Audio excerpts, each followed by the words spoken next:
Hormones balance பண்ணணும் அப்படின்னா இந்த 10-1 ரூலை மறக்காமல் ஃபாலோ பண்ணுங்கள். 10 அப்படின்னா 10,000 ஸ்டெப்ஸ் அ டே. இது உங்கள் இன்சுலின் சென்சிட்டிவிட்டியை இம்ப்ரூவ் பண்ணுறதுக்காகவும் ஸ்ட்ரெஸ்ஸை ரெடியூஸ் பண்ணி வெயிட் லாஸ்க்கு சப்போர்ட் பண்ணும். 9 glasses ஆஃப் வாட்டர் அப்ராக்சிமேட்லி ஒரு 2.5 லிட்டர். இது வந்து உங்கள் செல் ஹைட்ரேஷனுக்காகவும் எக்ஸஸாக எஸ்ட்ரோஜன் இருக்குது அதை டீடாக்ஸ் பண்ணுறதுக்காகவும் மெட்டபாலிசமை ஆக்டிவாக வச்சுக்கும். 8 minutes ஆஃப் டீப் ப்ரீதிங். அதில் இந்த 4-7-8 பாக்ஸ் ப்ரீதிங் ட்ரை பண்ணி பாருங்கள். அண்ட் இந்த பிராணாயாமா இது வந்து உங்கள் நர்வஸ் சிஸ்டமை காம் டவுன் பண்ணும். 7 hours ஆஃப் டீப் ஸ்லீப் உங்கள் ரீப்ரொடக்டிவ் ஹார்மோன்ஸை பேலன்ஸ் பண்ணுறதுக்காகவும் க்ரோத் ஹார்மோனுக்கும் இம்பார்ட்டன்ட்.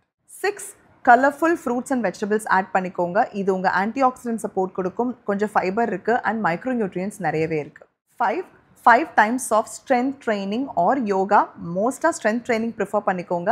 இது உங்களுடைய மசில் மாஸ்க்காகவும் எஸ்ட்ரோஜன் ப்ரொஜெஸ்ட்ரான் பேலன்ஸ்க்கு சப்போர்ட் பண்ணும். 4 meals a day. கொஞ்சம் ஃப்ரீக்வெண்ட்டாக இல்லாமல் கேப் விட்டு எடுத்துக்கோங்க. பேலன்ஸ்ட் மீலாக இருக்கணும். Protein, fat, fibre and carbs கண்டிப்பாக இருக்கணும். 3 cups of hormone friendly herbal teas இருக்கணும். முக்கியமாக spearmint tea, cinnamon tea, hibiscus tea, chamomile tea, இந்த மாதிரி ஃபெனல் டீ இதெல்லாம் உங்களுடைய ஹார்மோன்ஸ்க்கு சப்போர்ட் பண்ணும்.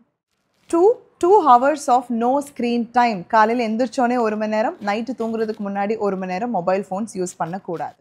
1 உங்களுக்கு பிடிச்ச ஏதாவது ஒரு ஆக்டிவிட்டி கன்சிஸ்டண்ட்டாக பண்ணிகிட்டே இருங்க. அது உங்கள் ஒர்க் அவுட்டாக கூட இருக்கலாம். டான்ஸிங் பிடிக்குன்னா டான்ஸ் பண்ணுங்கள், ஜூம்பா பண்ணுங்கள். இது உங்கள் செரட்டனின் ஹார்மோனை தக்க வச்சுக்கும்.